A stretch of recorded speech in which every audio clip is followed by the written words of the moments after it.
Yeah, exactly. Got to put some money to spend. I think that's why I always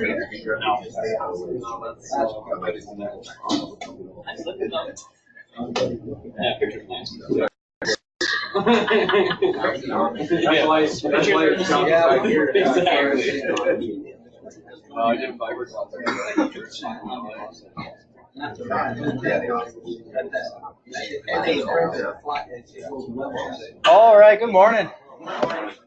6:30. How's everybody this morning? Good, nice day. So this week's code of conduct is drive safely, defensively, and courteously. It's really our big exposure out there. The amount of miles we put on, all the driving that we do throughout the state of Vermont, even in New Hampshire. Really focus on that this week. We've had a pretty good record regarding road incidents, so let's keep that trend going.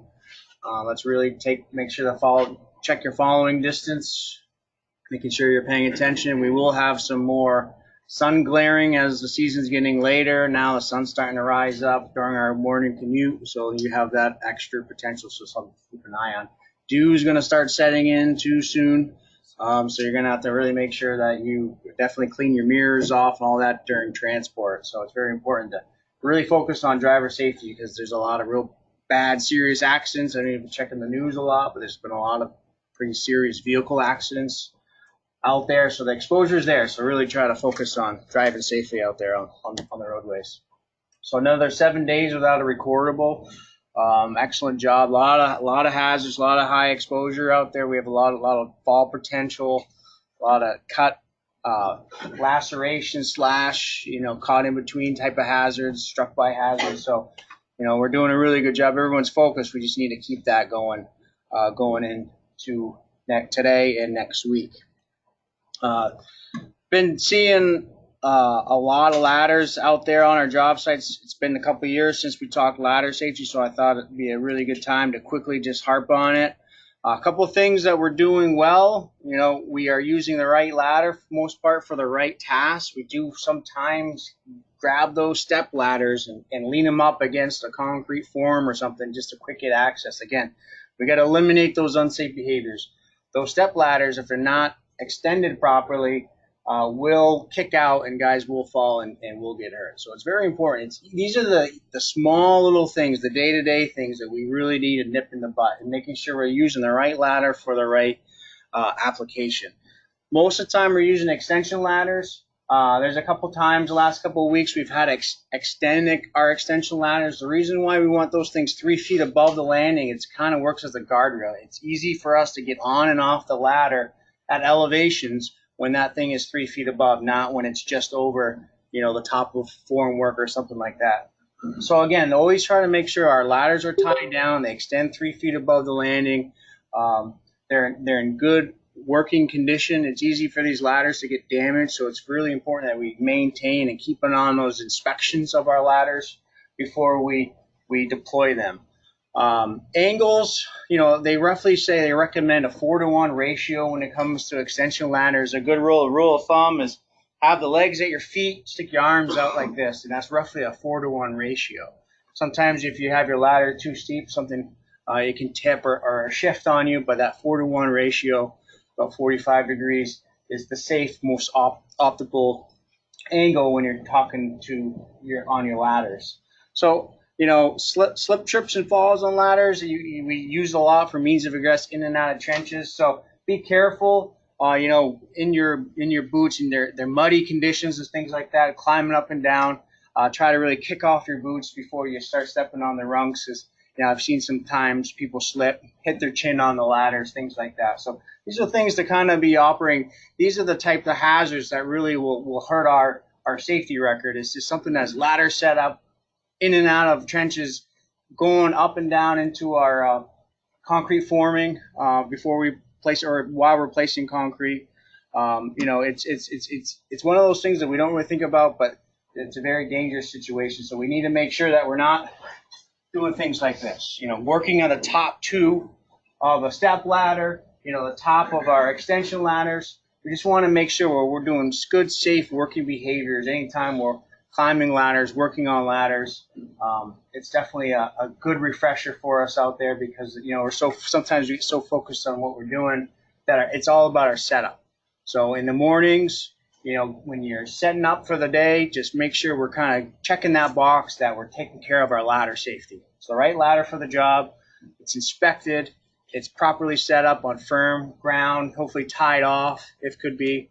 So then we don't have any accidents on ladders for the 2019 construction season.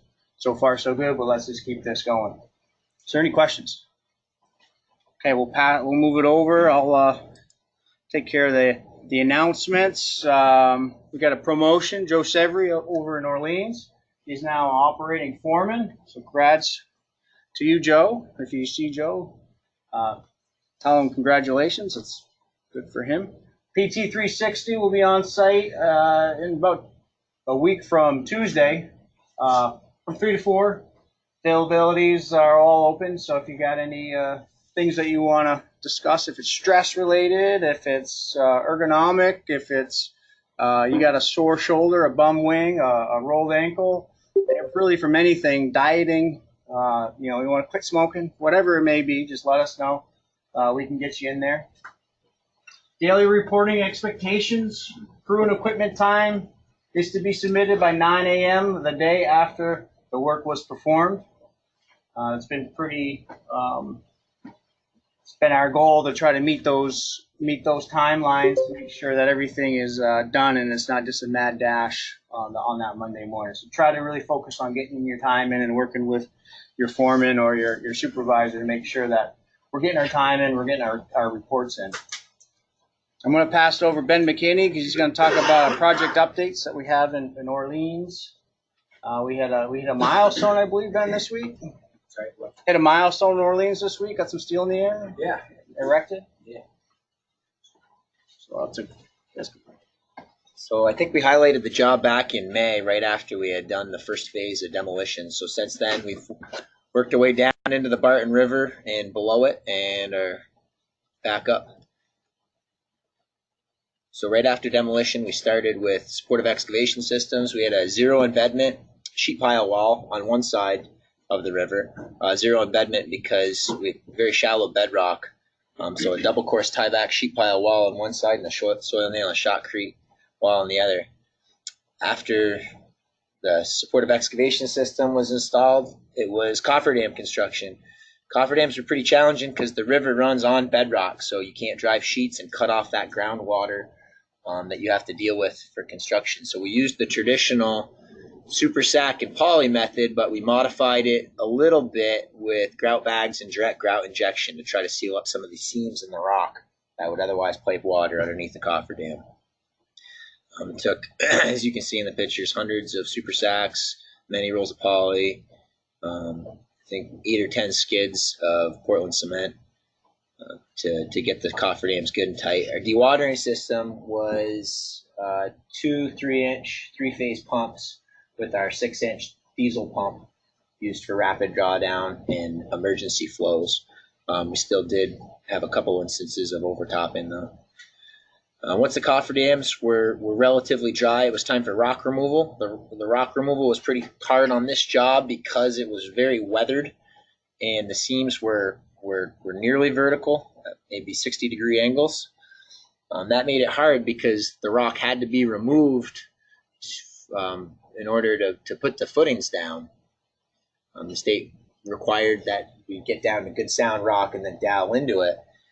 However, removing too much would then get us that much deeper below the groundwater table in our cofferdam. So we used largely hand methods and a Vactor truck to remove the top surface no more than we needed to in both cofferdams. After rock removal, we opted to do a seal pour, a subfooting pour, where we let the cofferdams flood and then tremmied in concrete underwater, let it harden up, and then pump down the top. That gave us a nice level working surface to set forms on, and it also sealed any remaining cracks in the rock that were piping water into our excavations. After the seal pour, and for the last 3-4 weeks, we've been focusing on concrete construction. We've got an integral abutment on one side. This bridge is kind of unique because you're pile supported on an integral abutment on one side, yet all the wing walls are nearly 10 feet lower and adjacent to it, and then the other abutment is 10 feet lower, down on bedrock below the water, below the river. So that made for some pretty funky form geometry and some tall walls. We've got nearly 400 yards poured in the last month. As this phase of concrete construction wraps up, we turn to setting steel. On Wednesday, we erected the first 4 of 7 steel plate girders. It's a short span bridge. It's only 55 feet long. And it is galvanized, which means the shear studs had to get shot on at the fabricators, which is making walking and access a little bit of a challenge. The guys are proceeding now with deck and integral abutment curtain wall forming, and we hope to get the deck poured late next week or early the following week. Thanks, Ben. So a quick little photo from the archives. Hard to tell there, but a little trench box. So no, I can't really tell. It's kind of a blurry picture. But what's wrong with the picture? The ladder, right? Yeah. It's an easy one to catch. Let's make sure those are 3 feet above our landing, so we can safely get on and off our ladders. It's an easy one out there. So something to focus on this coming week. That's all I have. Any questions? Should be a beautiful day out there. Let's stay safe.